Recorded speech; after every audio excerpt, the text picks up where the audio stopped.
Assalamualaikum warahmatullahi wabarakatuh. Baiklah, kami dari kelompok 4 mata kuliah Psikologi dan Konseling Keluarga.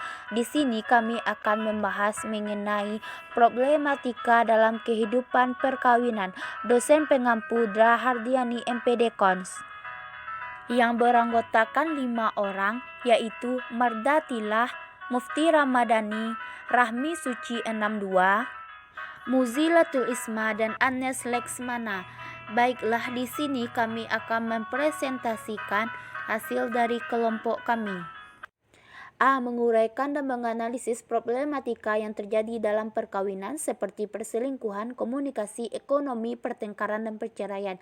Yang pertama, perselingkuhan. Sering kita baca di surat kabar bahwa suatu masalah yang rumit untuk dikaji adalah masalah perselingkuhan yang dilakukan oleh suami ataupun istri. Ada beberapa faktor penyebab terjadinya perselingkuhan, yaitu salah satunya hubungan suami istri yang sudah hilang kemesraan dan cinta kasih. Adapun kehadiran pihak ketiga dalam pernikahan menjadi insiden penyebab paling besar. Perselingkuhan bukan masalah sederhana karena dengan dasar kepercayaan goyah. Oleh sebab itu, perselingkuhan merupakan efek permasalahan psikoseksual menjadi semakin luas apabila terjadi perselingkuhan dalam suatu bangsa. Kalau keluarga itu bahagia dan sejahtera, maka bahagialah bangsa ini. Tetapi kalau keluarga tersebut hancur, maka hancur pula bangsa itu cuma gara-gara suami atau istri yang berselingkuh. Selanjutnya, 2. Komunikasi. Masalah komunikasi merupakan masalah fundamental yang menentukan kebahagiaan keluarga.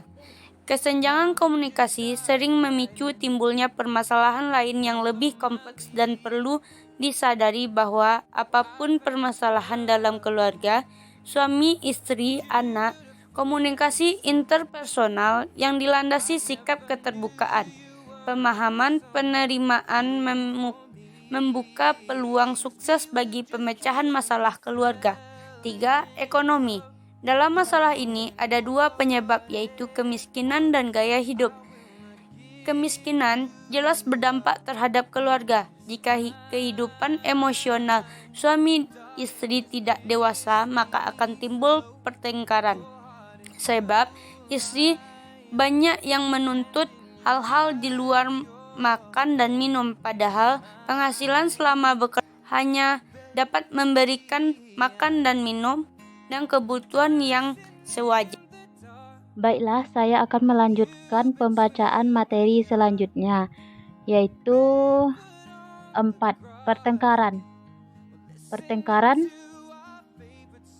terbagi atas beberapa. Yang pertama, pertengkaran tentang agama, pertengkaran tentang seks, pertengkaran tentang isu, pertengkaran tentang pengusahaan, pertengkaran tentang mertua, pertengkaran tentang rumah tangga, pertengkaran kecil, pertengkaran kebenaran, pertengkaran ideologi, pertengkaran kekerasan. Yang selanjutnya yaitu perceraian.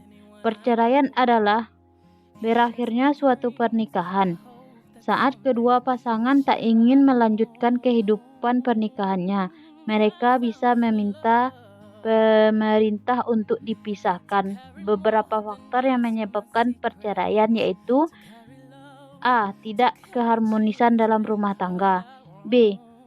Kritis perzinaan. D. Pernikahan tanpa cinta.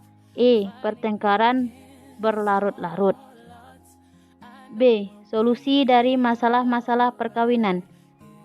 A. Menghindarkan rumah tangga dari segala peruntuhan yang menjadi sebab terjadinya talak, baik sebabnya datang dari pihak suami ataupun dari istri, keluarga atau pihak lainnya yang ingin membuka keruh suasana dalam rumah tangga. B. Bertengkar secara profesional. Kedengarannya agak ganjal, tetapi saat bertengkar atau konflik, seringkali pasangan emosi tidak terkontrol, sementara sebaliknya, jika kedua belah pihak menghadapi dengan tenang dan maka konflik dapat terselesaikan dengan baik. Yang C. Bersikap wajar dalam mengawasi istri dan selalu mengambil jalan tengah antara suami istri, semata-mata bersikap was-was dan di antara sikap labil dan cemburu buta. D. Menerapkan ajaran Islam dalam rangka untuk memiliki dan menjaga keutuhan rumah tangga serta merasa tanggung jawab terhadap pendidikan agama keluarga. Yaitu C.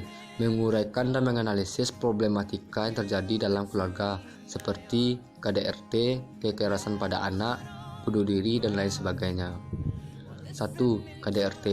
KDRT menurut Undang-Undang Nomor 23 Tahun 2004 Pasal 1 Ayat 1 adalah setiap perbuatan terhadap seseorang, terutama perempuan, yang berakibatkan timbulnya kesengsaraan atau penderitaan secara fisik, psikologis atau penelantaran rumah tangga, termasuk ancaman untuk melakukan perbuatan pemerkosaan atau perampasan kebebasan secara melawan hukum dan lingkup rumah tangga.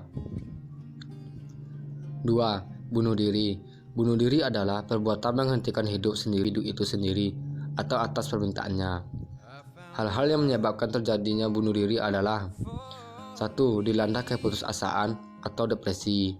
2. Cobaan hidup dan tekanan lingkungan. 3. Gangguan jiwa atau gila, himpitan ekonomi dan kemiskinan. Selanjutnya yang ketiga, yaitu kekerasan pada anak. Tindakan kekerasan secara fisik, seksual, penganiayaan, emosional, atau pengabaian terhadap anak.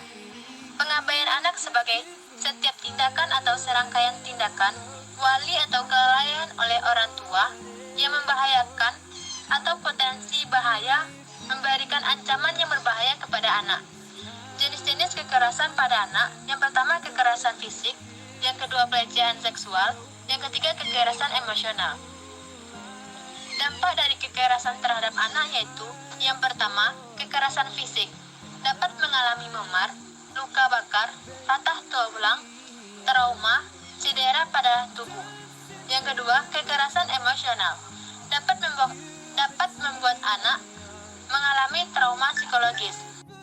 Daftar kepustakaan dapat teman-teman lihat ada beberapa 3 sumber yang kami ambil, yaitu yang pertama yaitu Abdullah Nasih Uwal, Pedoman Pendidikan Anak dalam Islam. Yang kedua Sofyan Willis, Konseling Keluarga. Yang ketiga Bimo Walgito, Bimbingan dan Konseling Perkawinan. Sekian hasil presentasi dari kelompok 4, terlebih dan terkurang kami mohon maaf. Kami sudahi dengan Assalamualaikum warahmatullahi wabarakatuh.